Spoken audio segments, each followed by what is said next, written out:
Hello, welcome to the Square Base Show with your host, Rob and Val, the first of 2026. The first of many. Let's go. 2026. 2026. I went to go have a drink, but it's a stick of deodorant. Okay. starting off strong, guys. Starting out really strong. Hello, everybody. Happy New Year from the Square-Based show. Special love to everybody. We apologize that we haven't done a lot of content over the Christmas period. I took very, very sick. I was very, very sick from Christmas Day until even now. You might hear a couple of wheezy coughs. And you yourself, Val, didn't have the easiest Christmas either. So, lots happening. The family got massively sick. I had a flood that took out 2 floors of my house, but we were able to recover more or less. We just have a lot of holes in our walls now, so that's okay. We didn't lose any family albums or anything. And then it's a very heavily scheduled period for old Val. A lot of families to be kept up with. It's all really lovely stuff, but quite stressful. And now I'm trying to quit nicotine in advance of a elective surgery I'm doing at the end of the month and going insane, Rob. I'm going absolutely insane. I know, you've been messaging me. I'm going insane. All the people out there who have been very kind and said, Val, you're better than this. You shouldn't be vaping all the time. Or, well, I quit vaping and then immediately started smoking cigarettes. That was November 1st. Good job, me. And now the deadline looms for me to be free of the yoke of nicotine. And so I'm white knuckling right now, Robbo. White knuckling. January is a tough time for a lot of people because normally when someone is struggling, the other people around them are doing okay. But January, everyone's trying to do something new, right? Everyone's like, I'm kicking it off. How are you doing? You're like, no, not good. How you doing? Not good. Okay, all right. Well. Everyone's sober. Everyone does sober January. There's no respite for anybody. But just alone with my thoughts, which is just a swirling melee. And, TGX coming up next weekend. That's nice. Mississauga. TGX. Got up to 20. We got up to 20 people coming, which is cool. Nice. I was hoping, obviously, always hoping to hit around 30 to make me, I guess I'm frontline gaming coded so that, it's a GT when you hit 32. But Rob has helped me realize that it doesn't have to be that number. You can have a great time. Even with as many as 20. And Peter the Falcon Colosimo, a late add to the roster. He's flying out. Oh, I love the flapping those wings. And it's should be a really, really nice time. So, and also tickets still available. If you're in the GTA, you're interested in playing some Old World next week, show up for a day, come up for a day or two. Come play some Old World with Val and friends. Okay. Well, that sounds really, really fun. I would love to be a part of that, but I won't be. Unfortunately, I'm not flying out. I'm not flying. I'm not flying out. No. I'm sorry. Oh, I hope others. Yeah, I think the conversation. I had a chat at the event just before Christmas about numbers and the number of players at events, and there's some very old, archaic ideas bouncing around on that front. But who cares? Today's show is going to be about our predictions for 2026. This is a show that I love doing. This is one of my favorite shows because I love doing it at the end of the year. I love doing How Right Were We, which was fun. Also, shout out to both of me and Val talking about how pumped we were for Cathay coming out in January last year and everyone calling us lunatics. We were talking about being pumped about Cathay in, I think, before the game came out. True. It should be 2023. True. So, yeah, I think we didn't. But much like the game coming out, we did miss a little bit on the exact timing of it. But Cathay, 2 waves of Cathay this fast, did not have that on my bingo sheet. That's pretty cool. So our predictions are we're going to run through all the armies and all our other predictions as well. And in addition, I'd love to know everyone who's watching what your predictions are for 2026 as well. I'd love to hear those. It's always really fun because sometimes you do miss stuff. Maybe people have been getting some raging clues. They've been seeking out the raging clues. I don't know. There's been some good rumor mongers out there, but there's also been some really off not good rumors out there. In the course of 2025, we got hoodwinked a few times, and you only realize where the truth lies in retrospect. But hopefully going forward, we I don't know. This will be speculative, folks. I actually am not working off of a lot of what I feel like confident information. This is going to be all vibes. Yeah, that's the important thing that we're going to say. Please don't go away and start quoting us saying these guys said this thing's going to happen. That's not the vibe. The vibe here is just predictions, trying to figure some stuff out. Just generally wish listing, I think they call it sometimes. Yeah, I guess wish listing will be fun as well. I guess wish listing is more like, I guess we could kind of do a little bit of both. Like, what do we think will happen? What would we like to happen at the same time? Well, fair. Yeah. I would like to say a special thank you to both Toby and Rebecca. Shout out. I just had a 2-day event. So we're only day 7 of the year, already had a 2-day event. We had 22 people at the TSN Arena. Very nice. Bretonia did take it out, but it was also played by Jack Allen. And Jack is amazing. And this would have been Square-based comp? This was Square-based comp.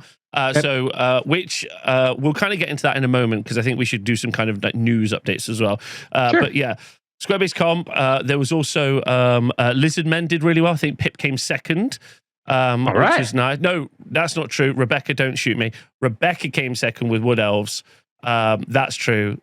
Okay. So I apologize. I think Pip came third, which is nice. And there was also 3 podium at an event she was running. Interesting.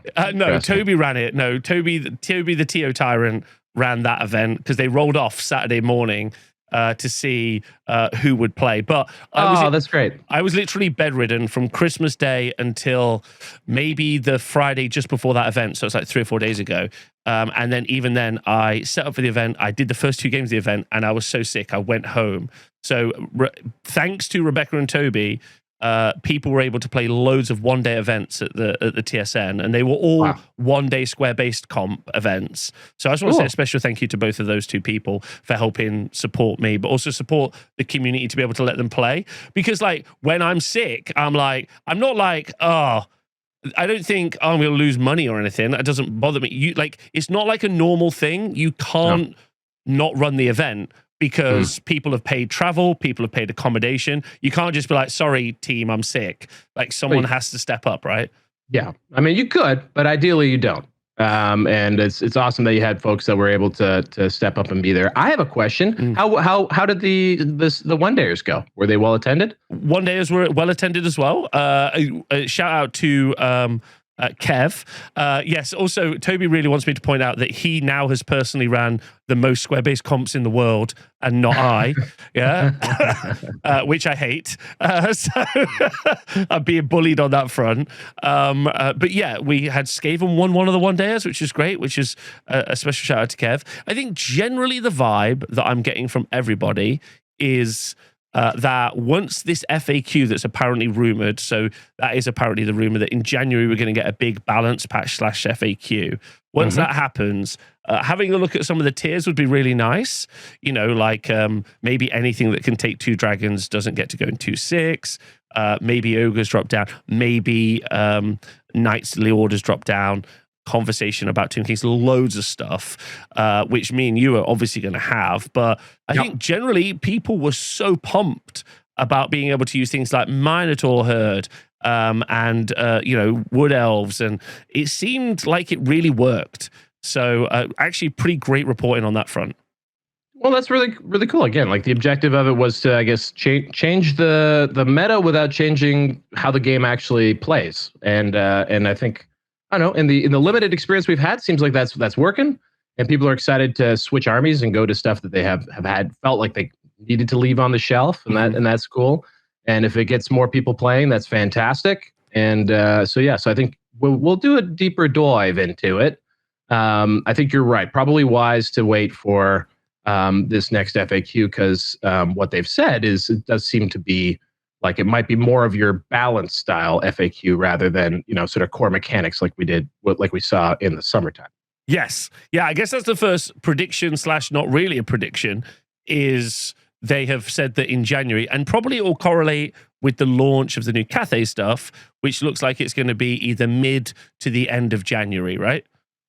Yeah, I mean, that's what we would assume. That is what we would assume, that we would see it there. I think they said Q1 2026 for the new Cathay stuff, I believe is what they said.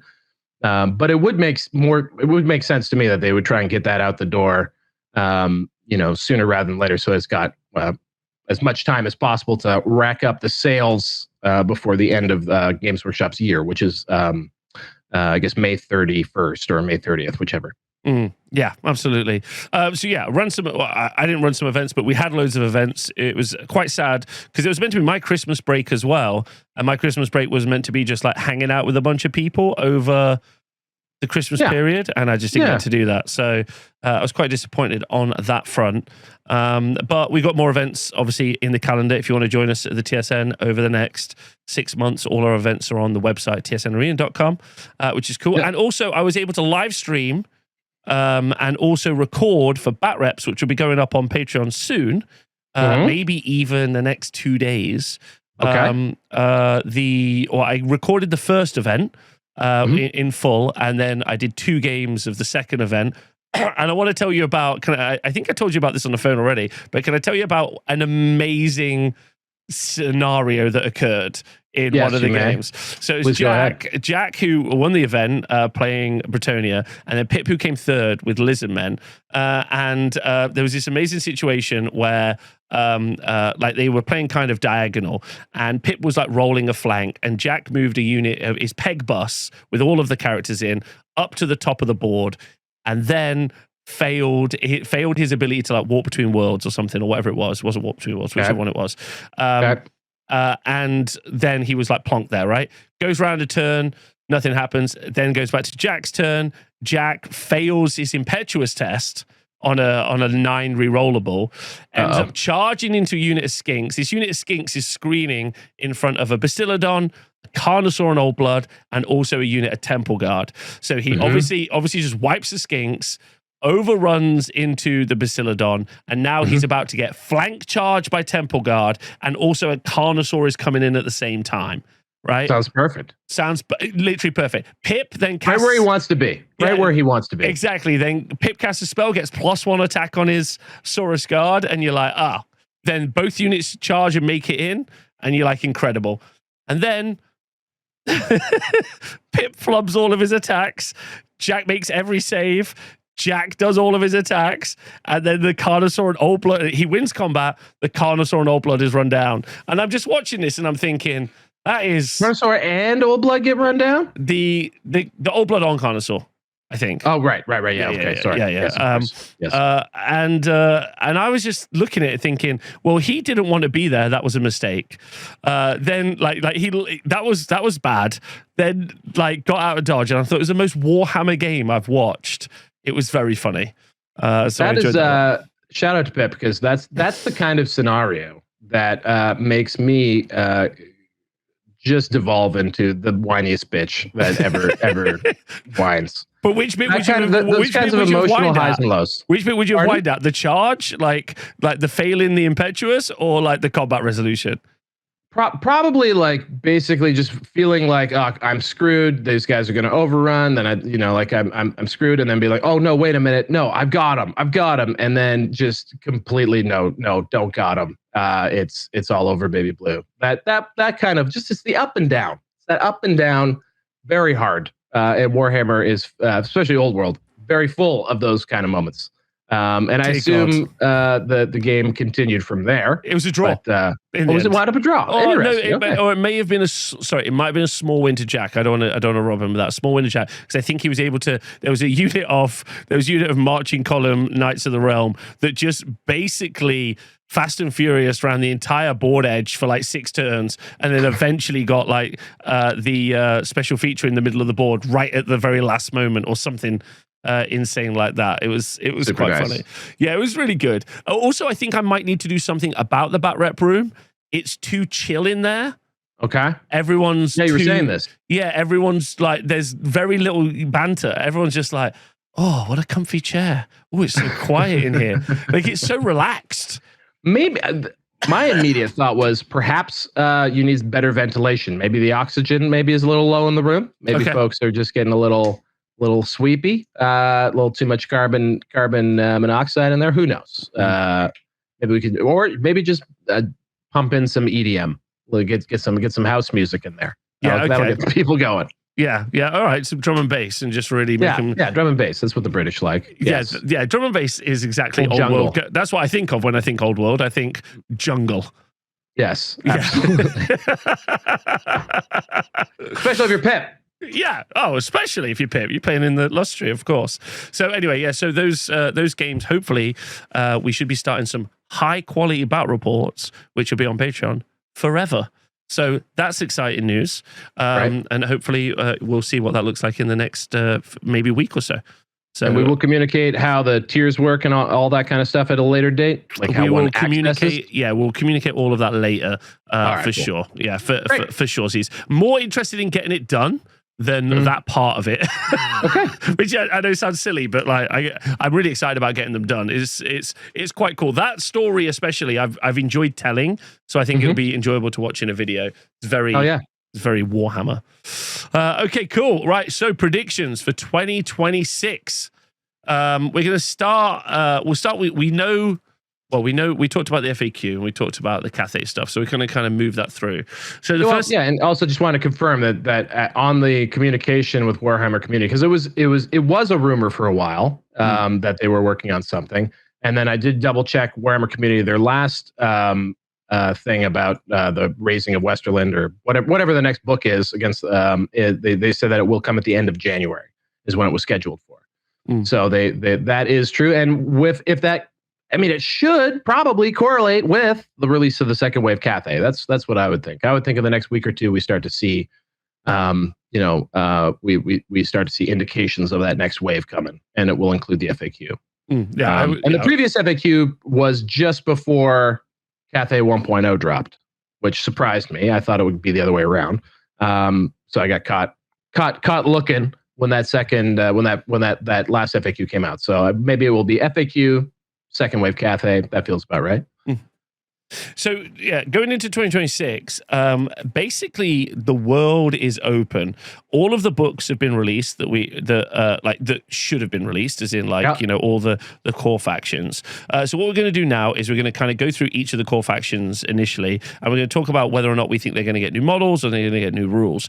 But I think the first thing to kind of shout out, if you are jumping into kind of old world at this point and you're not quite aware, like all of the core factions have had their books, or their expanded books. Actually, they basically had their book at the launch of the edition, and then they got expanded out. We had Cathay added, and then at this point on, there is no real roadmap. There's no real plan. So the world is very open. There are no roads, my friend. Boldly go where no streamers have gone before. So we're going to start easy with Kingdom of Bretonia. So Kingdom of Bretonia has got two and a kind of side third kind of armies of infamy out at the moment. So do you think, because they've got the Renegade, is it not Renegade Crowns, the other one? Can't they do Exiles? No, they've got the two from their book, and they have a third one where you can take Bretonian stuff with the Empire. Oh yeah, so I guess they can appear in Renegade Crowns. Yeah, that's what I meant. Yeah, sure. So they can be there, or I guess you can build a bear in that one. And I feel like there is another army of where you could literally take Knights of the Realm with Empire. I'm trying to think which one that is, but it does exist. I know it does exist. It does exist. Do you want? Or maybe we're thinking of Exiles where you can take Empire Knights. Exiles you can take, well, either way, right? You know what we're saying. You know what we're saying. We're really starting hot here in 2026. Let's go. We are starting real hot. I am hot. This natural sweats at the moment. Actually, physically hot. Physically hot. There's a baby crawling on my ceiling. Go ahead. So, do you think, what do you think the likelihood we'll see new Bretonian sculpts in 2026?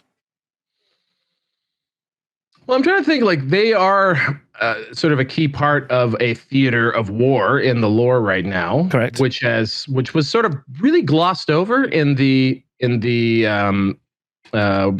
Cetra's upset, the battle for Cetra's Fury, whatever that one was. That's it. And so they feature kind of heavily there. I don't necessarily have the vibe or a sensation that we're going to see a lot from a new miniatures or a new release perspective for Bretonia.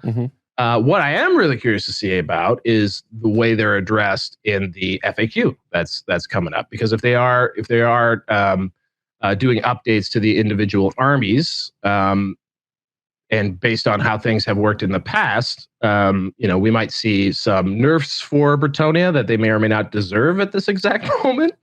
I'll be curious to see that, and it would be really cool to see if there are buffs for maybe units of Bretonia. Like I can think of like questing knights, the guys with the great weapons. Certain units that maybe are just not ever reached for, and people wish they could use them. So it'd be cool to see. I think if there's much action for Bretonia, that's where I bet it would come from. And then again, being used as sort of like extra pieces and other elements. Yeah, I think if we're going to take a moment to kind of think about how we might get new models, the way we're going to get new models will be in these army expansion sets, like we saw with Marauders and Marauder Horsemen, right? Yes. Yeah. So it makes sense that if Bretonia were going to get some models, you would have a cavalry unit, and maybe feels like Grail Knights are right there if they really wanted to push it, and maybe Grail Knights on foot, maybe Grail Knights on a horse as a set. So I'm going to go with that as a prediction. That's going to be mine for Bretonia. If I think my other thoughts were maybe we see the Trebuchet redone because that's quite old. Well, that was a resin remaster. So but I mean, you have mentioned that you seem to believe that GLB wants to get out of the resin business as soon as it can. Yeah, I think we never see anything resin again for the old world. So that's another 2026. Yeah, no, nothing. I think we never see anything again for resin for old world. Ah, fair. Okay. Unless it's a made to order. Yeah. Unless it's a made to order. I think we see nothing. So with that said, I think we're all only going to be focusing on plastic kits, or I think, obviously, that's kind of my prediction as well.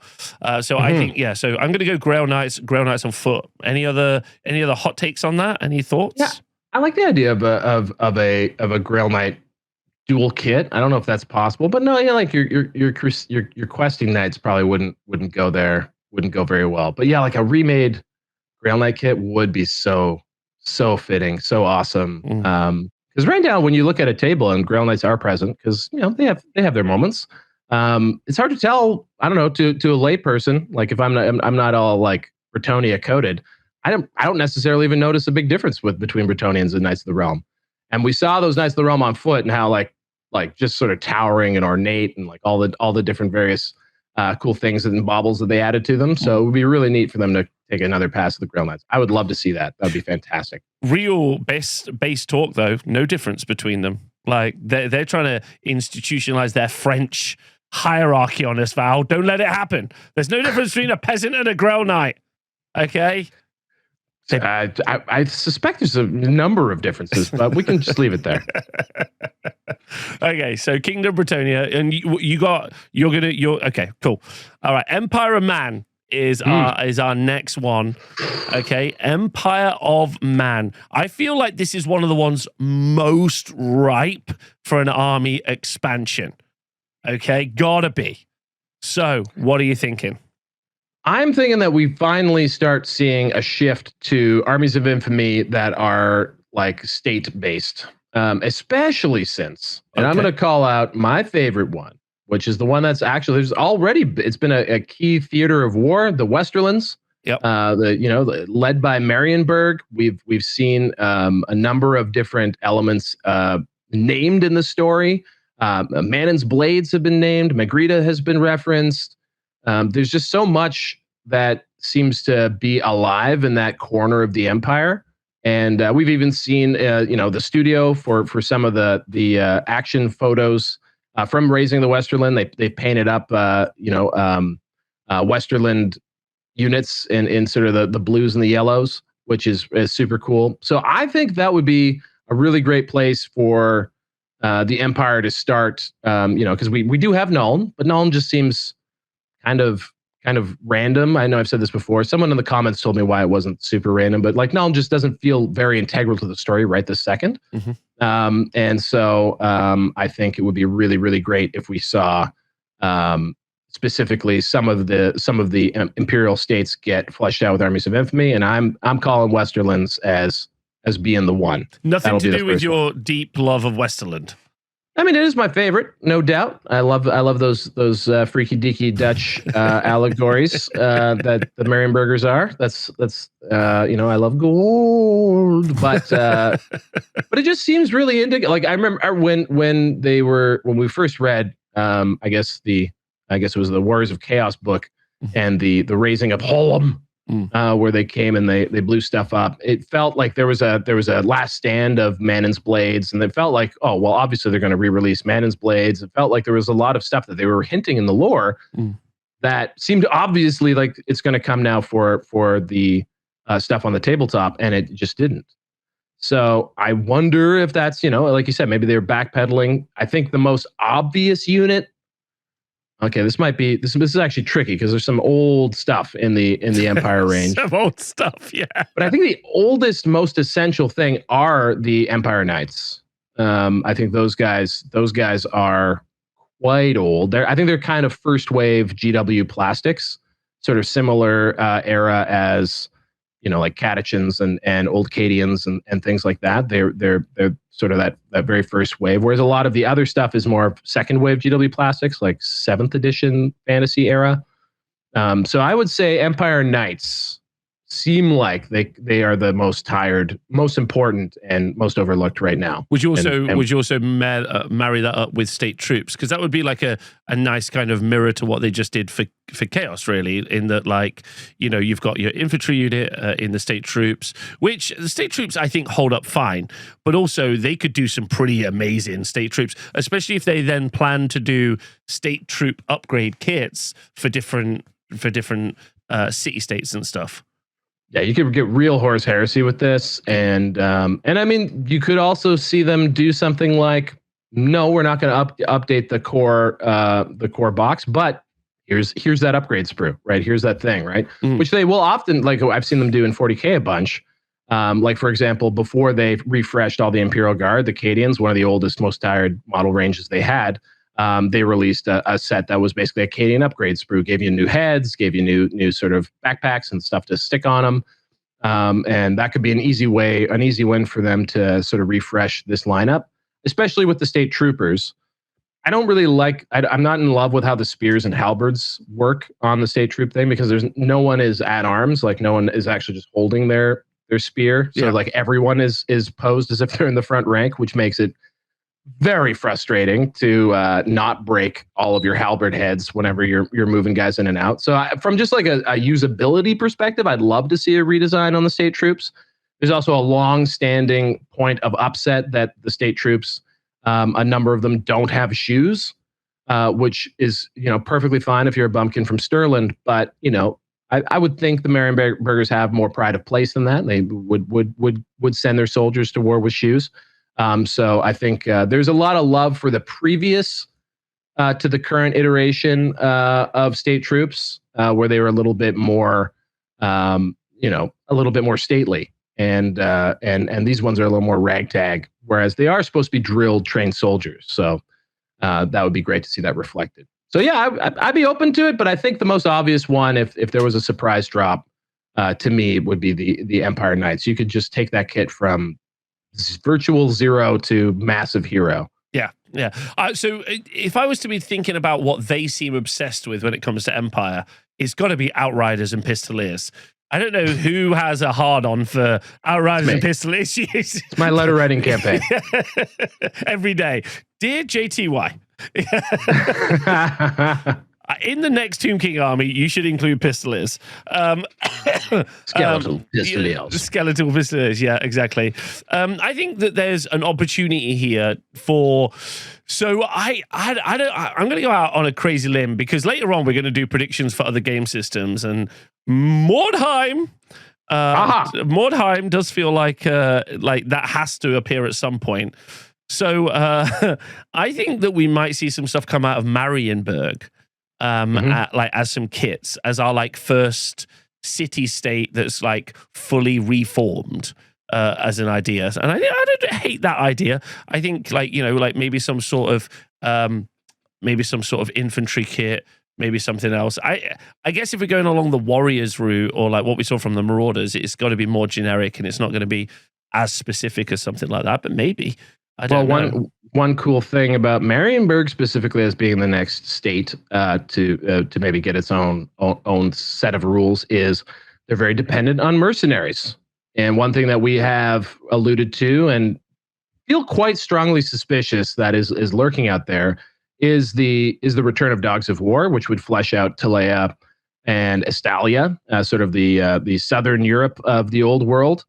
And Marienburg, I think, would pair really well in there because traditionally they would make a lot of use of mercenary forces. So maybe that's a good source for new kits. Oh, a mercenary, that would come out. Like a human mercenary kit is a cool idea. Human mercenaries nightly orders as an expansion box.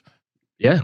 Yeah, that could work. And we've been seeing nothing but with Renegade Crowns and Exiles. There's a lot of that sort of mercenary flavor in the human factions right now. So it would make sense if he had sort of like a cool merc kit. I'm up for a brigand, I'm up for like an eye patch, maybe a cutlass. That's the Mordheim sprue, right? That's what I'm saying. Like, because they could kind of dual purpose it, release it, and be like, oh,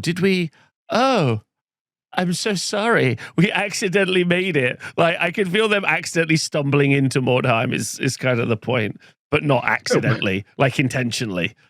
Well, yeah, and also the other thing is I don't think we have to think of Old World as having the poverty mentality that they maybe did before, which is like they've got to like make a bong out of whatever they happen to have lying around the workshop. Whereas now, I think what the Marauders have shown us and what the success of the game in the first 2 years has shown us is that they've got the ability to just make stuff. And so like there's no reason why they couldn't make very specific kits for things that don't need to have more than one purpose. Like the entire range of Necromunda is an example of this. It's something well within their means if they decide it's a good idea. And I suspect they have decided it's a good idea. All right. Okay. Emperor Man, all done. Next up, Dwarven Mountain Holds. And I'd like to give you my prediction for this one, if that's okay. Okay. Yep. Okay. So in Total War, there's a giant airship that drops bombs, right? Yes. Which got released recently. And as we know, because they have told us in developer diaries and stuff, there's nothing that CA and Total War is allowed to do that isn't designed by GW because they want like full creative control, right? So in my mind, just a giant dwarven kit, the giant airship is a no-brainer because they love making large vehicles. Like that's an SDS thing. So and they don't, aside from the King on Shield, which doesn't really count, they don't really have a centerpiece model. No. Like, that is one of the few ranges that still is without one entirely. So I don't think that's a bad shout. However, I'd go back to maybe something that Peachy has alluded to on cousin podcasts here on the Honest Wargaming Network, which is the idea of a dwarven tank. Dwarven tank. Wow. Well, the ones that were sculpted and made but never released and kiboshed. Yeah. And we also know that these guys don't like let written words go to waste. So it would be surprising to me that that dwarven tank, if it does exist in some format, wouldn't at some point see the light of day, or something along those lines. I also like what are some other big things sort of from dwarves that could be that sort of monsters? I like golems, stuff, yeah, golems and stuff. Some runically powered things. Just something. The gyrocopter does a good job of giving the army some height. Some silhouette. I know they're dwarves, guys, but like one of the things that, as just from an aesthetic point of view, I don't enjoy much about dwarves is how like is very one note when you look at it. They just got loads of infantry. And so, like, some other scales would be great. Yeah, I was wanting to say, and let you carry on your point. I was just saying, I spoke to the studio manager at Games Workshop when I was working there, and I did interviews with everybody. And I was on Warhammer Live, and I was talking to them about it, and they talked about army silhouettes. And Cathay's got like such an incredible army silhouette, right? It's got lots of different varying heights and structure and shape. But yeah, dwarves does lack in that kind of silhouette environment, exactly like you were saying. Yeah, that would be interesting. And I mean, there's also scope to just redo? Do you think the humble dwarf warrior needs redoing? It's probably lowered on the tier, but there are like the fact that there are no like Slayers felt like they were probably the next kit that was going to be dropped for dwarves, because we did see an entire plastic range that was sort of pivoted in AOS, the Fire Slayers. So I would think Slayers feel like the most needed, most necessary. Yeah, new Slayers kit. do. Yeah, you're right. That's so right. Yeah, and they're so beloved. Like they have their own whole army of infamy on their own now, which is fantastic. I mean, you have Younggrim, sweet, delicious Younggrim, tasty, nubile Younggrim, real piece.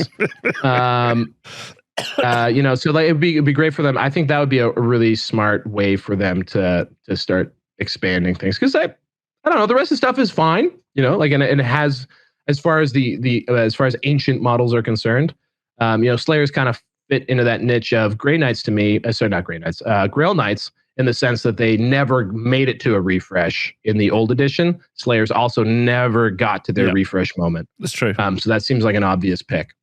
Yeah, good shout. I think Slayers and they do seem obsessed with Slayers, right? You got Younggrim, and you got like kind of a pseudo Slayer army in the first Arcane Journal. Then you got an actual Slayer roster in a later Arcane Journal. So they do seem fairly Slayer centric. Think how wild those freaky deaky dwarf lovers would go for a new Slayer sculpt. And think how dynamic and cool they could be on those 25mm bases. Like they got lots of space to swirl, like look like little whirling dervishes. So yeah, that would be my pick for a refresh. And then for new units, something to give the army some silhouette, some height. I love the idea of what are the battle barges? What are those things called? Yeah, Zeppelin. Zeppelin, something like that. But that whole idea, similarly, was probably where they were going with it, because again, you see the Caradron Overlords, right? And that becomes its own whole thing. So yeah, I'd wonder if they'd want to go that way or maybe something else. Okay, that's very cool. All right, next up, we got the High Elf Realms. Exactly, High Elf Realms. What do you think? If we're seeing an army expansion box, what do you think we're going to see for the haughty elves? Or you're going to see? Are we going to see the dragon redone? Are we going to go kind of that route where we're going to get these big centerpiece models, a refresh of the phoenixes, refresh of the dragons, and kind of redo how that looks? Or, as we know in the lore right now, they're very focused on sea elves and raiding parties, and that does seem to be like a core focus. And we're not really figuring out anything that's happening in Ulthuan, so there's no real conversation about that. So, yeah, what do you think? Yeah, it's a tough one, because they did go back and they did readdress the Sea Guard. They freed the Sea Guard from the island of Blood Sprue, and made it its own thing, and sort of refreshed the command group and all that kind of stuff. So that's cool, and also addresses sort of the core elements of the army itself. Oh man, it's hard, because actually High Elves, outside of its core, it's the most core items, which would be, their spearmen and their archers. Again, not the oldest thing that is in Old World right now. So like if we look at what they chose to refresh for Warriors of Chaos, you had models in the Marauders on foot that were old, real old, fantasy catechins.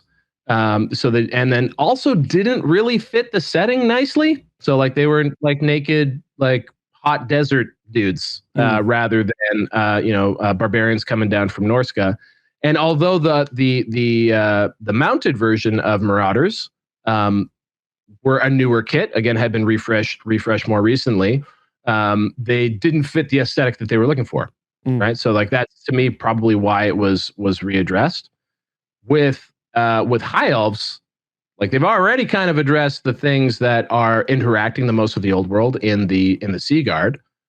So do they go back and redo core elements like those spearmen, which are again first wave plastics more or less, and I'm calling them first wave plastics, and I know that GW has been making plastics since the 80s. I'm talking more like when modern plastics, sort of first wave modern multi-part kits, right? Not the old halberdiers that were standing like this, or the archers that were standing like this, monopose guys.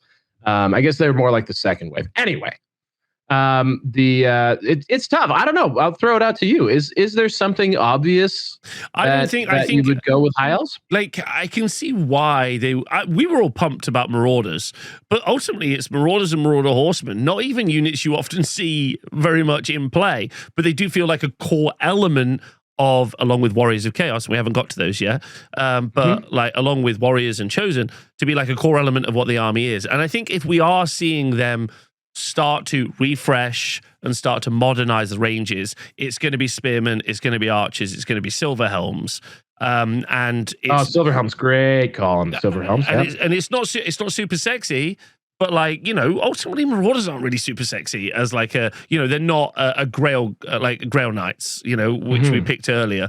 Like, I didn't say get rid of the peasants because I think the peasant kit holds up for Bretonnia. Faves. Yeah, well, it's because they got that sweet shield. Oh, they look great.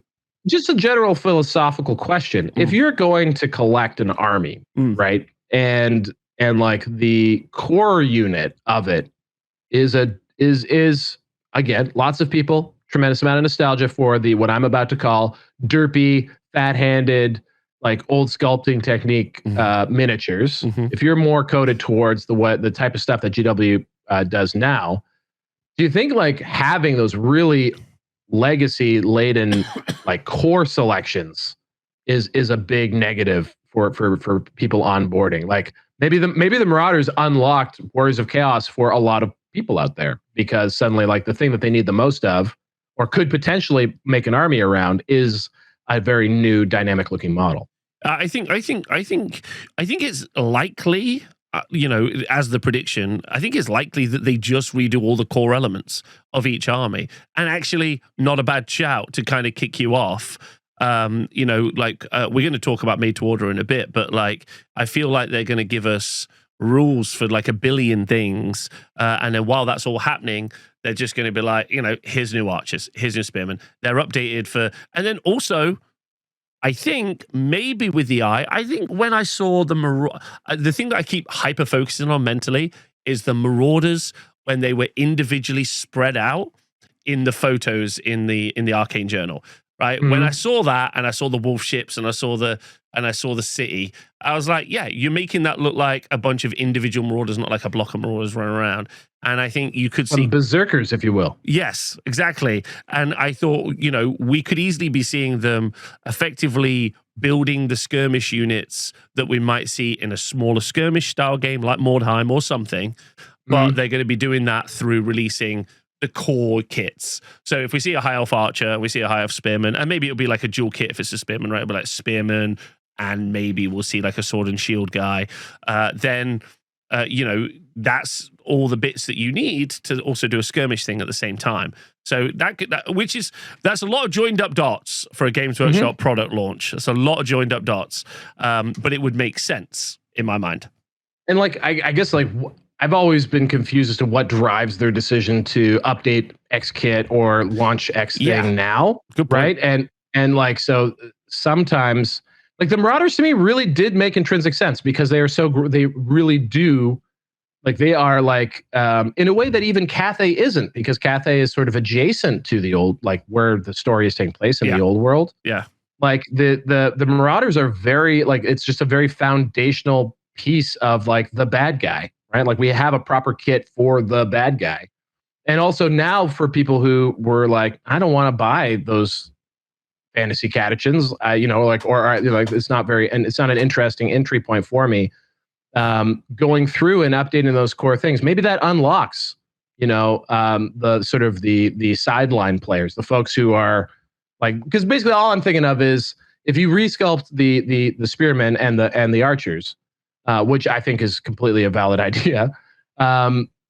How many people are really going to want to upgrade those? First of all, like swap to new ones. I guess it depends on how awesome they look, because I'm sure there's lots of people buying new Marauders, even if they have Marauders.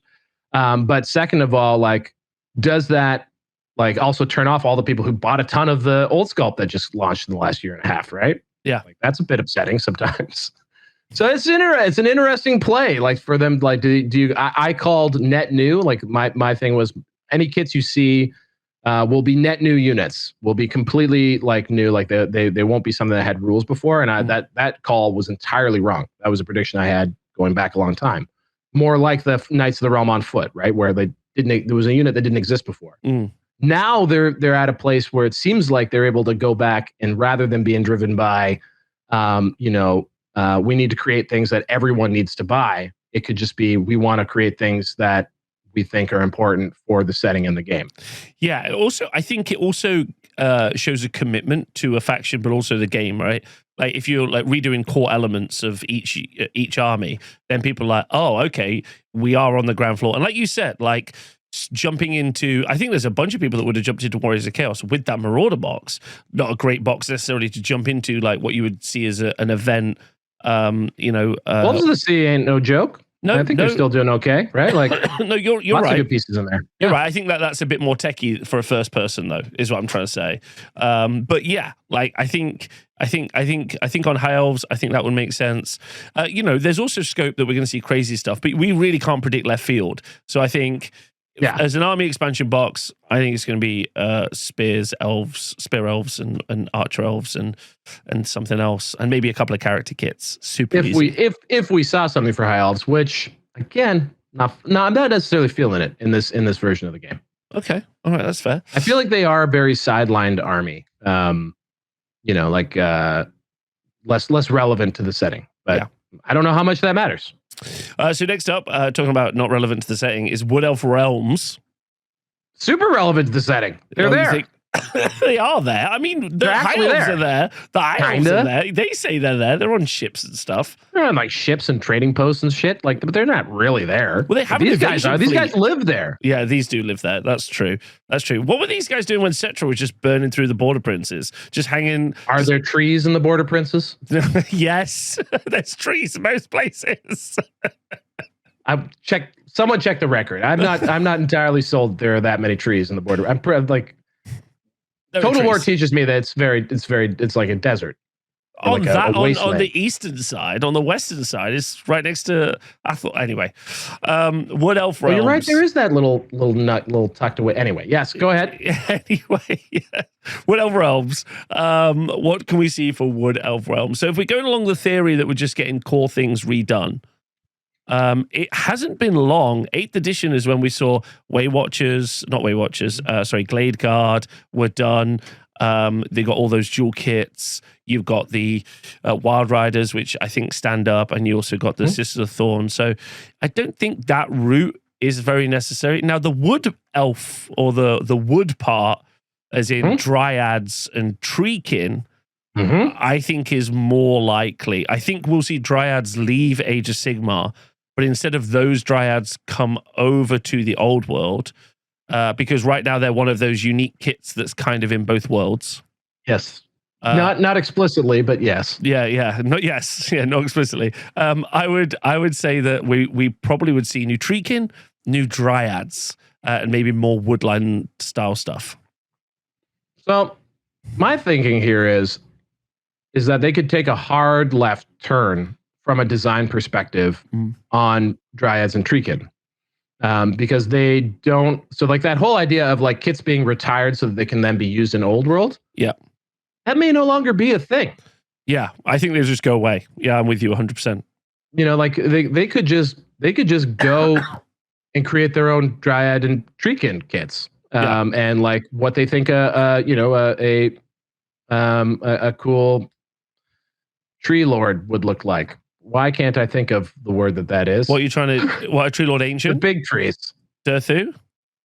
But what are they called? Are they Tree Lord? Tree Lords? Tree Lord Ancients. Okay. They are Tree. Okay. Durthu. At any rate, they could. Tree Man? Like there was a Tree Man. That's what I'm. Tree Man. Tree. But not a Tree Woman. Tree Woman. Perhaps. Who knows? Yeah. Or maybe Tree Men. There might be many of them. Tree Men. There could be Tree Men, like because we don't have they have the wow, I'm really blanking on these, but anyway, that whole section of Wood Elves sure feels ripe for a handful of kits that they could just completely, again, they could just abandon whatever went to AOS. Could have fun with that, guys. We've got our own kits now. Not a tremendous amount of investment. You need a small tree, a medium tree, and a big tree, and that's basically Sylvaneth, right? So I could very easily see that being a direction that they go. That maybe also looks from a design perspective a little more old worldy, a little more grounded, a little bit more of an animated tree than you see in the kind of wispy design of the Sylvaneth. Yeah. I think it's likely I'm with you. I think that's the likely thing that we see changed. I don't think you see the elf stuff changed. Maybe you see a tree dragon. That's it. And my kit for if they decide to not push the Sylvaneth Treekin comparison there, War Dancers. War Dancers are something I think they could make an incredible version of. That, again, similar to Slayers, is like sort of a very like classic kit that doesn't have never got its plastics. So that could be one that you do see. Yeah, agreed.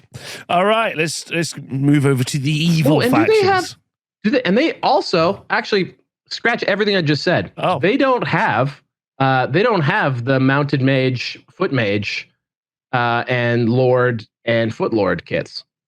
No, they don't. In fact, actually, many of the sets don't. So yeah, you could see that. I don't know about many. We'll find them as we go. But these guys definitely don't. And so and high elves do. So the fact that like wood elves like genuinely don't have a mounted mage, which is kind of crazy. Like they have one dude, I think, that's a mounted version of a mage, and it was pewter, and I don't know if it got re-released or not. So yeah.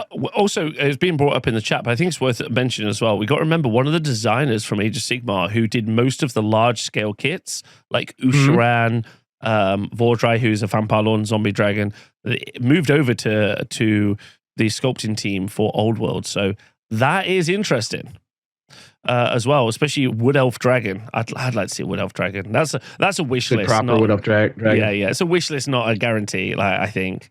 Okay, so moving on to evil factions. Tomb Kings of Khemri. I think this one is a no-brainer. I think this is just your regular Skelly Bobs. Maybe we see redone chariots. Yeah. I think that's just what you do, and you just update the range. Simple as. Do we read too much into the fact that the characters that were released back in the fall, so that those combo kits, that their skeleton horses were on 30s rather than 25s? No, so I don't think you're reading anything. I think you're absolutely on the money. You're absolutely correct. I think it is. I mean, there's other options like Apti, Khemri, and Titan are being suggested. But I think it's just going to be the skeleton horsemen, maybe skeleton chariots. So easy. Yeah, it feels like the second wave that they never got in 8th edition, basically. Yeah. Is what's required. And yeah, ironically, you see with Cathay, that's where this the second wave with Cathay is where they put in the archers and the more basic core-ish units rather than the elite guys. Yeah.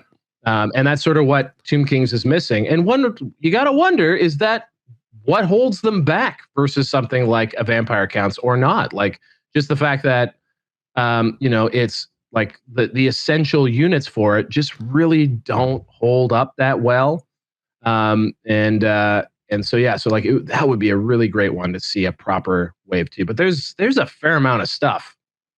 It's a big range. It's a really big range. Yeah, you're right. And like someone was saying, Ushapti, obviously I would love to see like a dual kit Ushapti box. I mean, I think that would be crazy. New Screaming Skull Catapult, new Casket of Souls. These are all man. Imagine. Yeah. Ooh, that would look good. I can't imagine how good that would. It would look amazing. It would look amazing. So yeah, like it's some melting Nazis. If you pull open the top, and you just get a little Easter egg there. That'd be great. Yeah, that would be. There would definitely be some sort of Indiana Jones Easter egg in there. Gotta be. All right, listen. One that's close to your heart: Orc and Goblin tribes. Oh wow, tough. Army expansion for Orcs and Goblin tribes. Okay. So this one's really, really tough because the orc part of the Orc and Goblin is quite neglected. Okay. Yeah. And then like me personally in my collection, I have a ton of stuff that fills it out from the AOS range, especially the Night Goblin stuff, which is just so brilliant. Like the like the Git Mob, not just Git Mob, the Loon guys. Yeah, Moon Clan. So like Mangler Squigs, the fanatics that they have, even just the base Night Goblins that they've got. Like all the sculpts are just so good and just there in AOS that it's hard to think of them, fleshing any of that part out. And then you look to the actual old world units, like the actual orc boy, the humble orc boy. I don't know how bad is he really, right? Like how much of a refresh does he actually need? Like I see him getting a refresh. I feel to me that it's. I think of the 40K orc boys, which are basically like the previous version of the orc boys in 40K were the same sculpt, like the wireframe that they used to sculpt those two kits was clearly the exact same model, the same squatty potty kind of look. The heads were all very similar. Like it was the vibes are the same. When they updated the 40K boy or orc boy, it really felt like so what? Like anyone buying orc boys from there on forward clearly would be like, oh, these are nice. But it wasn't like the thing I thought that was like this isn't like the skeletons from Tomb Kings or the archers from High Elves. It doesn't feel as desperately needed. Maybe stuff like what they got in Git Mobs, which was the wolf chariots, or even just the orc chariots themselves would be a great upgrade. It's just so hard. Or also the wolf riders. They still don't have Kicknick. Where's Kicknick? So Kicknick I think should be a no-brainer. We need Kicknick. Maybe a new wolf riders and Kicknick kit. But like the thing is that there's just so much stuff in AOS that just works perfectly that it pains me to think that like this is where Old World would dump its resources, because if you want hot new kits, they exist right now really perfectly. Yeah, but I think people feel the same though, like because the Dark Oath kit that came out for AOS, which is obviously the Marauders for Age of Sigmar, everyone was like, oh, these are really good. I mean, let's not put pettiness past everybody. Let's allow everyone to be a human being for a moment. They might be like, oh, we can design some fucking Wolf Riders. Watch this. Like, do you know what I mean? Like, sure. You can see that, and they've got the talent. Like, I think the reason the Marauders was so impactful, also Cathay, was so impactful was just people were like, wow, these look amazing. And I think that's another thing, that they're not just producing sculpts, they're producing very nice sculpts. So again, like for me, like no doubt. But that's the thing is like, if you want a very nice sculpt and you want a Goblin Wolf Chariot, you have one right now. And it's actually like, and it's bundled to, like the price isn't even that wild on it for AOS stuff. Like, and you can go, if you want to make like a sick Mangler Squig, like you have one of the coolest models in the range right now. You just got to go to AOS for it. So if it's like, and the difference I think too is that there's no loss of like, does this look like it belongs in the Old World setting? Right, when you go to the Orc and Goblin range in AOS, they're just perfectly transferable. The things that are transferable are just perfect. Whereas something like the Dark Oath, that model will make a lot of sense when we're dealing with the guys attacking Cathay. I think like it won't make as much sense for folks coming down the plains up there to be like Norskin like Arctic warriors. I think like having them as more of like a steppe style nomad people would make more sense. So what I'm saying is like, if you're going to spend time to like upgrade something that really like delivers not only a beautiful model, but also ups the world building aspect, I struggle to see where in Orcs and Goblins that those pieces are as necessary. And again, like maybe you just go straight to some of the like centerpiece models. Maybe we see a war boss on Wyvern, or something like that to like as a nice splash release. But that's kind of where I'm feeling with Orcs and Goblins. I feel like they're just so set. I think we saw like the trolls from AOS so beautiful, like everything. But the thing is like they're not theirs. Like if I'm working in STS, I'm like, someone's like, oh, there's nice trolls in AOS, and I'm like, cool, but I don't want you to buy their trolls. I want you to buy our trolls. because we get no money for that. So like, and that's what we saw with the Marauders, and I think we'll see that trend continue. So I think if you see a Wyvern, I think you see Orc boys and you see Orc boar boys, and that would look amazing. That would be stunning. I think that would be cool. Boar boys are great, though. Boar boys are great. I think you might have some rose-tinted spectacles there on that one, but like that's. I don't know. I think they're great. Okay. Do you want to tell me you think they're great? I think they're great. Boar boys are great. You got to triage the range, right? Like it's like the entire range has wound up at the hospital because it is all old, right? And like if like some bases were covered, they all deserve new kits, 100%. Yeah, but like we're triaging here. Yeah, well, I'm not. I'm saying, what do I think they'll release? And I think that they want money on the table. And I'm saying, if you're going big, you go in either goblins, and you go in the goblins fanatics route. You go Moon Clan. You're redoing those because they are split between two systems. And I think you're doing that, or you're going to go orcs. That's the choice. A crazy outside bet is you just see a spider refresh. I don't know why. Forest goblins finally goblins. come. You just go forest goblins finally happen. And it gets wild. Yeah. Although they would make so much sense for AOS. But anyway. Yeah. Okay, next up, Warriors of Chaos. Now, I think this is the one that is most likely. I think this is like you could certify this fresh. This is one that's most likely to get another wave this year because if they're already approaching, and I think the thing that we will see will be Chosen. Chosen, and it'll be a warrior kit that's like warrior chosen, and maybe it'll be knights and chosen knights. I think is the kit that we'll end up seeing. That's my hot pick. And also who are the mutated guys? Forsaken. That's similarly to like the weird base size on the Tomb King characters where they're 30 and any unit then go into our 25s. The Forsaken have a kit. Like they have a plastic kit, just like the re-released Warriors and anything else that they've re-released for this. It's a plastic kit. It never got re-released, as far as I know. No, and like it's an essential piece. So they have alluded to maybe changing the way Warriors of Chaos, like these warriors look. Maybe having a refreshed warrior for Old World, which would be kind of wild because again, like I'm partial to the ones that exist. But regardless, if they did do that, I wonder if you would have like the ability to, like remix them into Forsaken very easily, or remix them into something that looks like a Chosen very easily. It'd be a really cool core kit that you could get a number of units from just by redoing. So I think they've hinted at it. It feels like they did strongly hint at it.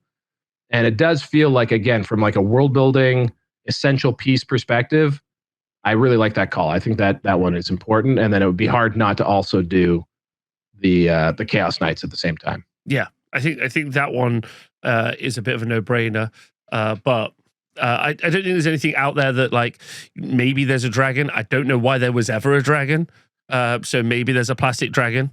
Gotta be like it's on every cover. Every cover has like 3 twin-headed dragons flying around in the sky. Like it's gotta be there. It's gotta be. Like the fact that it just doesn't exist is wild. I think it was a resin kit that never came out. That's my hot pick. That's my hot pick. I think by the time Warriors as a book came around, they had done no resin now. We're not doing it. And so that thing got put by the side. So now it needs to be resculpted, retooled, put into plastic. That's my hot pick. I have no information on that. That's just kind of like a guess. Because otherwise, why make it such a focus in the book? Why make it such a thing that exists, right? And they clearly are like, no, we're doing dragons. Because they launch with a dragon. They launch with the bone dragon, right? They're like, we're putting this out there. So I feel like it's very viable. We get dragons for everything that doesn't have a dragon at the moment. Or like has a very old dragon. Yeah. Again, High Elves have the newest dragon in the Old World. I think they have the newest one. Well, second newest because of Tomb Kings. Yeah.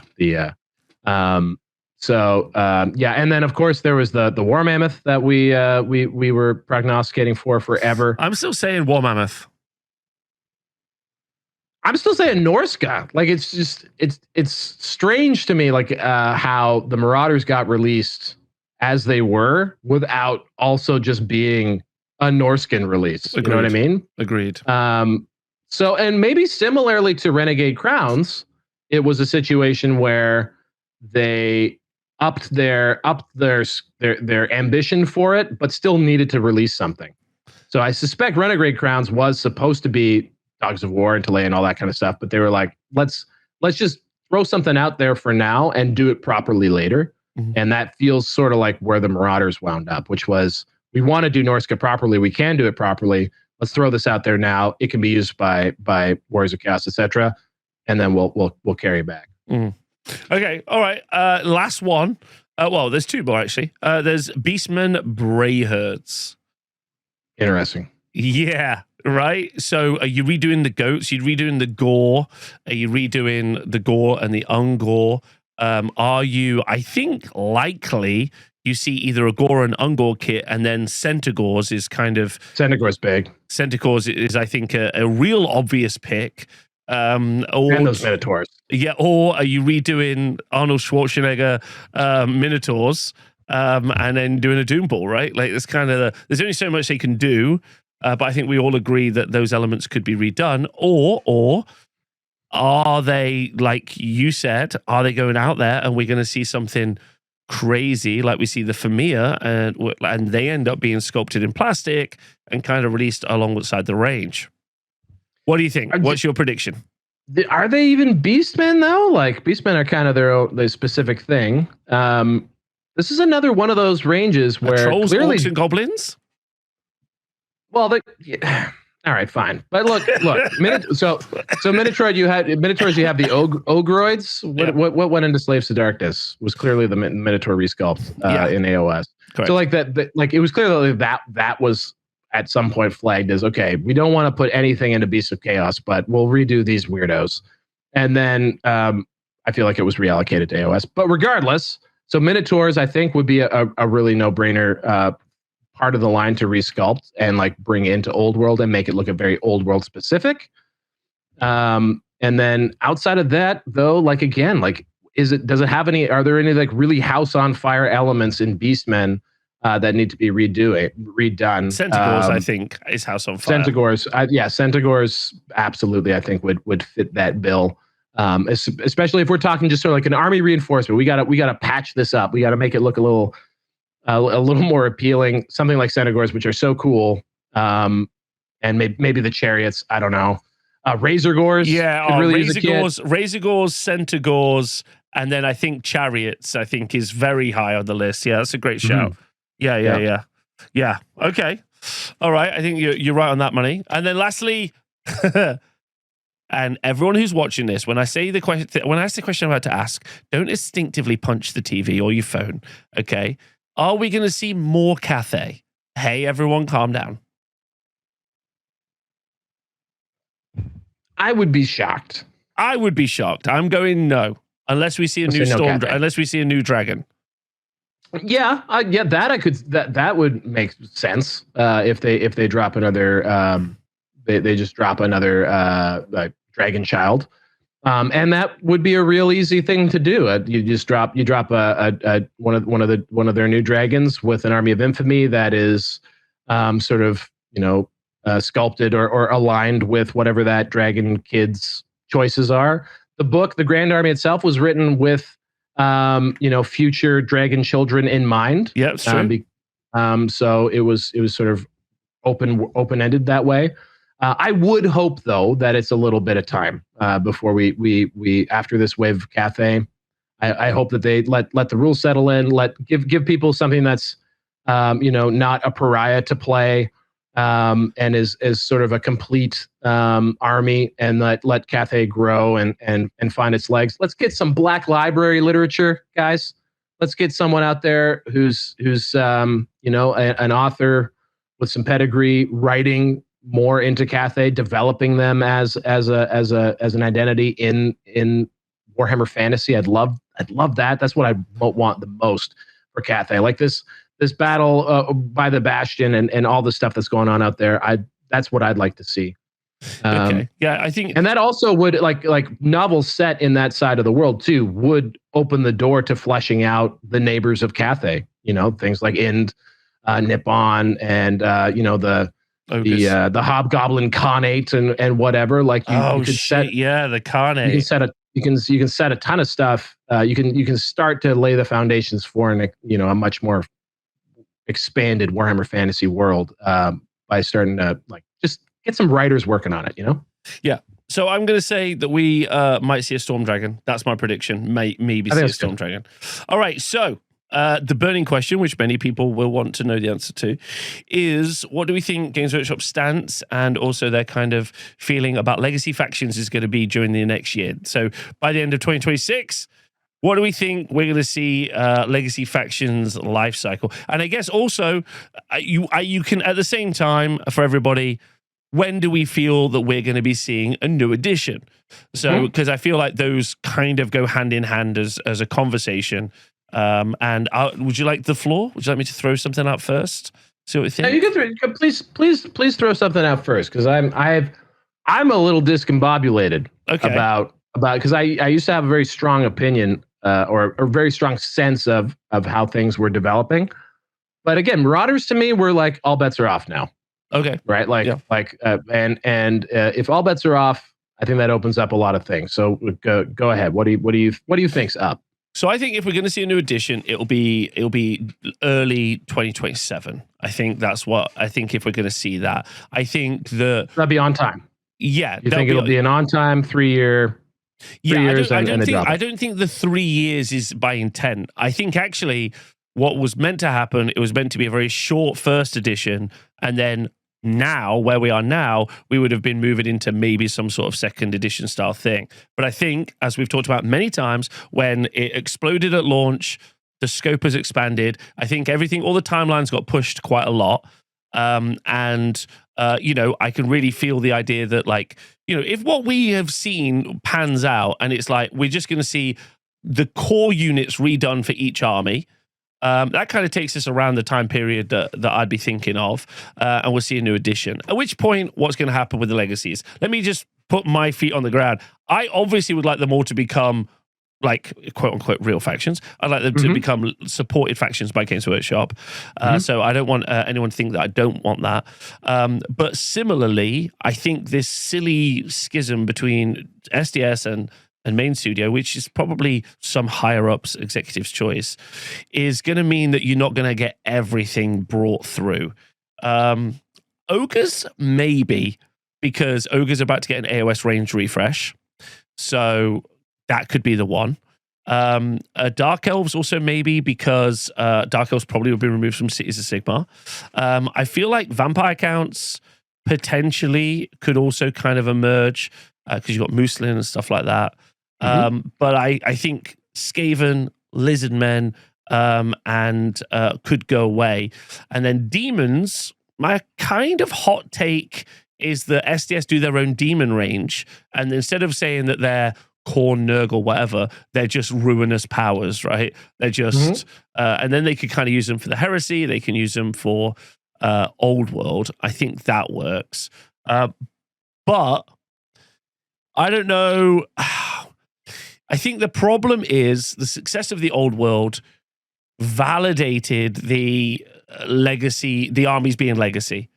If you take, so if you take a look at what happened with the Horus Heresy, they were like, loads of stuff is going to Legends, and the whole community were like, "Fuck you, die." Right, which obviously not particularly mature. And then they were like, "But they're legal legacy," which is different to what Old World is, which it's illegal legacy, right? Unsupported legacy. Unsupported legacy. Whereas this is supported legacy. So I guess maybe this is weird. It's really weird. I think maybe the FAQ will give us some insight, but I think second edition will be January sometime 2027, or sometime around there, maybe moving into the summer. And then I think with the legacy factions, I don't goddamn know, but it's a prediction show, so you got to guess. No, I was playing to the crowd, and I'm like, no, yeah, they'll all come back. I was just gonna be like, yeah, they all come back. So I think what really is essential on this is timeline, right? So what would we consider coming back? So let's also remember that the whole game was legended and exploded, and it was gone for 8 years. Yep. More than that. 2015, 9 years, almost a decade. Almost a decade. And now the more or less the full game is in the process of coming back. So if we're talking about now, they're probably forecasting a series of editions, and they do have, their timeline has basically moved at the same speed as the real world. I think it's moved up 2 or 3 years, right? In the in-game amount of time has not budged a ton. I do feel like in the fullness of time, if this game continues to expand and grow, we get our factions back.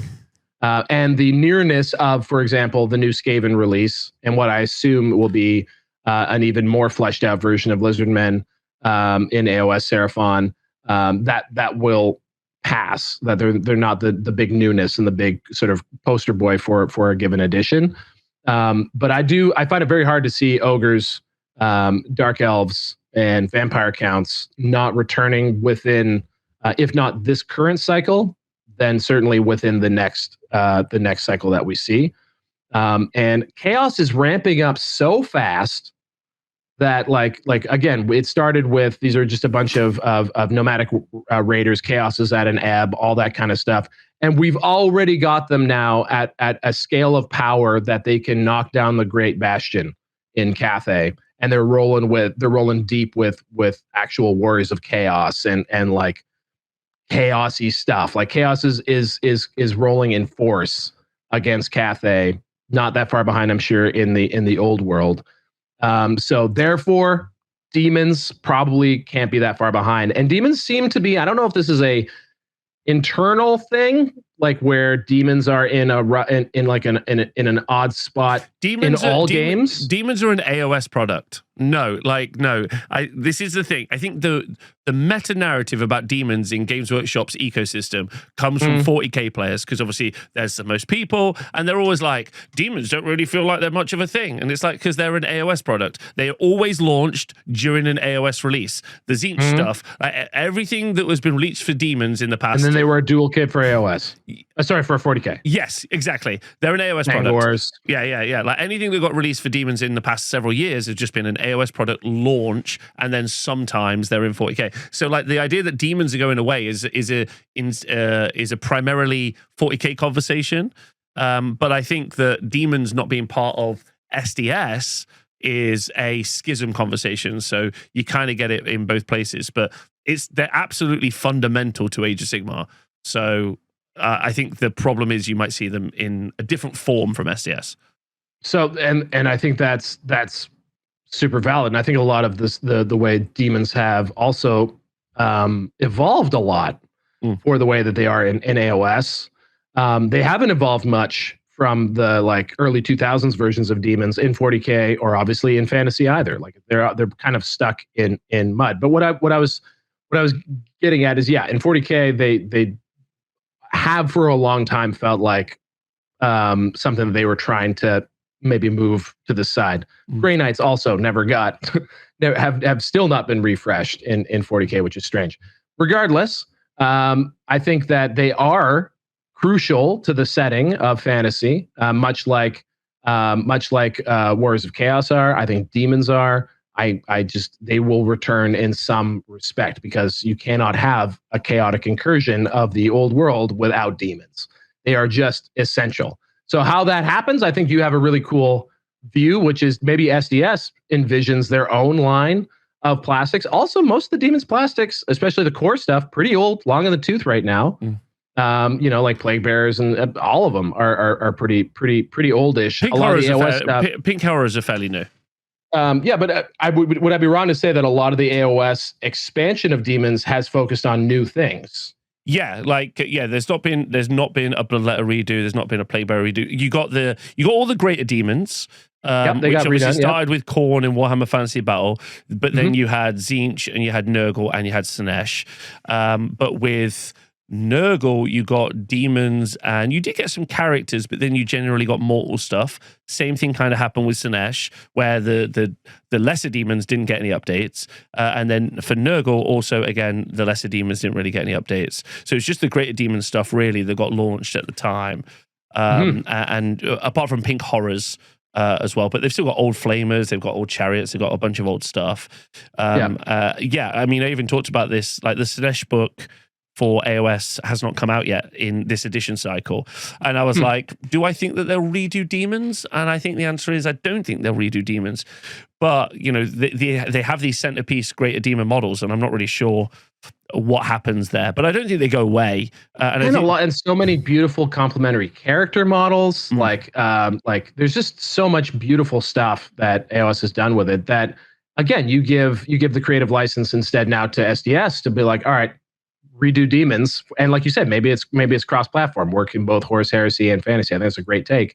I think that happens. Regardless, what I'm saying there is like, I don't see, like, for example, if in the Schism, there was no choice. They had to have Warriors of Chaos in both AOS and Old World. The Old World doesn't work without Warriors of Chaos. I think demons eventually in the timeline will be that similarly as essential. You can't tell the story without them. And I think you get there too with your Skaven, and you get there too with your Lizard Men. But perhaps that's a third edition conversation. Maybe we're talking, 6 years from launch, 8 years from launch, a long time from now. I can see that being a thing.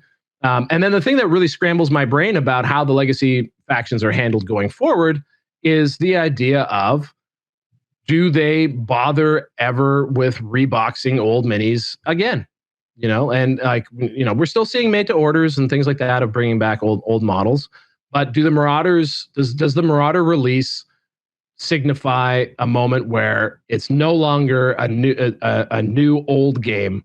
It's just going to be a new game, just like Horus Heresy, like where it's anything that's coming out, it's stuff that they're making in plastic and they're committed to. And if that's the case, then over, what do we got? We got six legacy factions that they could use as an annual release over the next 6 years. Like that can be their splash release every time. Almost all the legacy factions are some of the most popular, right? Yeah. So Chaos Dwarves number one. Chaos Dwarves number one. Number one. But I mean, certainly, Dark Elves, as to much of my chagrin, incredibly popular range, I think. Maybe not ogres. Ogres are probably more in that Beastman bucket where they're, maybe not. They don't have a home in either studio, which is too bad. But vampire counts. Why wouldn't they just reinvent vampire counts as a specific faction in Old World that doesn't feel like, because I really do believe that like what they've done with them in AOS has made them very unique to AOS. Each element that they broke off of vampire counts has become a very well defined, like Flesh Eater Courts is the coolest shit. And is so different from what ghouls were in the core of vampire counts. So like to me, you can have both, and they're going to be very, very different, right? And have a tremendously different feel and flavor. So that's what I see. I see that the legacy factions will become the source of new releases and not be this sort of relaunch of old stuff. That would be my guess. Well, perfect. Brings me into my next prediction for everybody to kind of guess. Will we see any new factions? Will we see any new factions in 2026, or will we see any splash releases? So there's lots of stuff to talk about here, but I would like to just jump in, and I'm going to do a 2026 prediction that we will see halflings and the moot. A genuine prediction. I'm giving you, if you ask me out of 100% how sure I am, I'm going to give you 4%. Not 4%. Not 40, 4, below 10, 4%. But I will say, go. We say we see halflings as part of a Dogs of War release. Because to me, again, as far as like world building, setting, is establishing a setting, all that kind of stuff, the middle of the world, like the middle of the map, Talea, Estalia, the Border Princes, like those are all like just sort of undeveloped. Like they don't have a home faction. They don't have, and that is such a key part of this initial version of the old world, or at least it's supposed to be in the story. So to me, like seeing those factions, or a faction that represents that area, that would bring in the feeling of renegade crowns and exiles and all that kind of stuff. I think that to me screams out as something that would be really, really well received, as would them reimagining like a lot of those mercenary units from the Dogs of War, which could include Lumpen Crooks, whatever the hell it was. The Halfling Hotpot.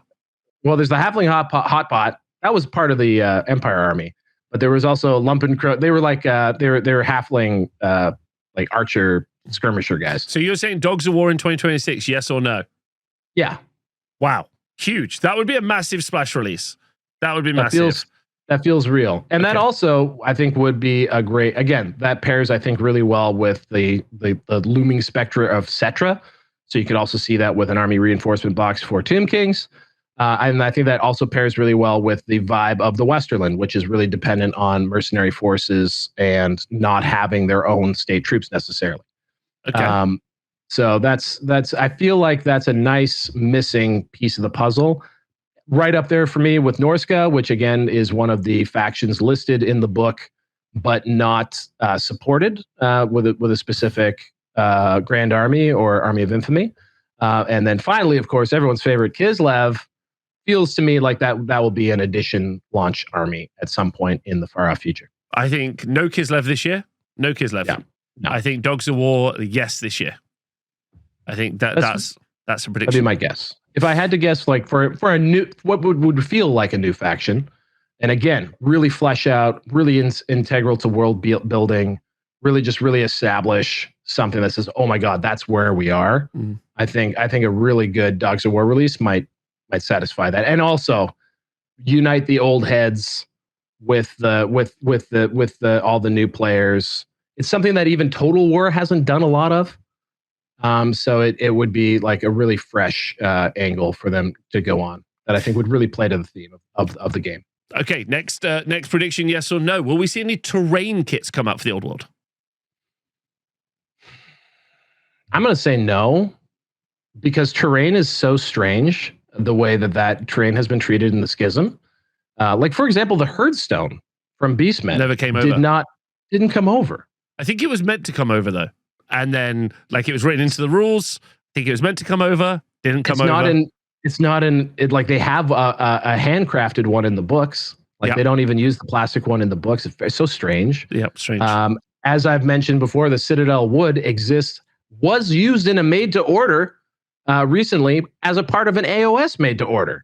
So it's strange. Like, they lost a lot of the key terrain pieces in the divorce, and I don't quite get it as to why. Maybe it comes down to aesthetics. Maybe these are things that the curators of the game are like, I don't like the Citadel wood. We want a different one. We'll get around to it eventually. I don't know. Terrain is also just not good money. Like, not good money. Is that true? Yeah. I had several interviews with the terrain designers at GW while I was there.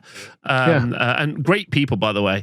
And they always said that, like, it's just the volume of plastic. They just can't get their percentage markup, because by the time they get because Games Workshop always has to have like 65% profit or whatever it is on every product. But I don't think it's 65. I think it's higher. I think it's some crazy number.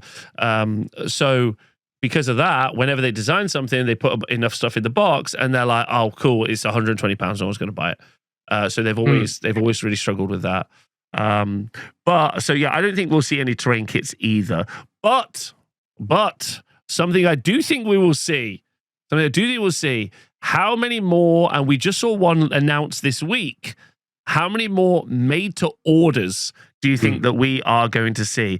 Because this seems to be just an absolute money dump for these people. Like, they're just making money for all rope. So do you think we're going to see many more made-to-orders, or are we going to see that kind of move to the wayside for these new boxes coming out?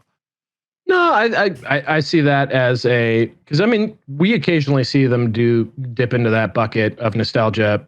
Even in the main games, like even in 40K, you'll see them occasionally do a made-to-order run of like old chapter masters and stuff, right? So like it's not something outside the realm. It also seems to fit mostly in their sort of off month, nothing doing window. They'll toss one out, but I would say probably between 6 and 8 more made-to-orders this year. It feels like an every other month type of lever they can pull. Yeah, I'd love to see some of the resin minis make it in there into an MTO. That'd be really great.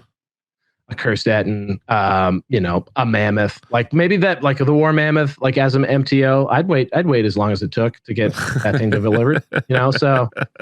But okay. Yeah, I think your general instinct that they want to get away from pouring resin is probably accurate, and it doesn't work very well at high volumes either, because the molds wear out pretty easily. I think. I agree.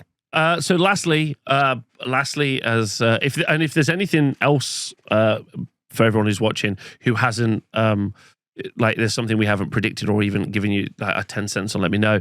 What do you think about the health of the game generally? People playing, people going to events over 2026. Do you think we see a plateau? Do you think we see a rise? What do you think? What are your thoughts there? I would love to see a combination of the rules in a good, healthy spot where there's no major, just no soul crushing, element in the meta. That'd be great, because we're always going to be uncomfortable with the state of the meta. That's the way metas work. Like, there's going to be strong things and not less strong things. I think where it really sucks is when there's like a very dominant, uninteractive thing out there, and that I think pushes some people away, and at the very least creates a toxic discourse that makes it unappealing to join in. So I would ideally hope that we see in this 1.5 update that we see enough of a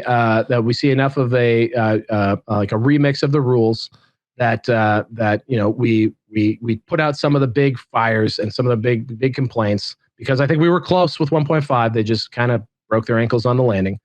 And then you combine that with another proper splash release, perhaps Dogs of War or something else like that really gets the attention of people. And yeah, I think you could see the game go into a period of expansion again and excitement.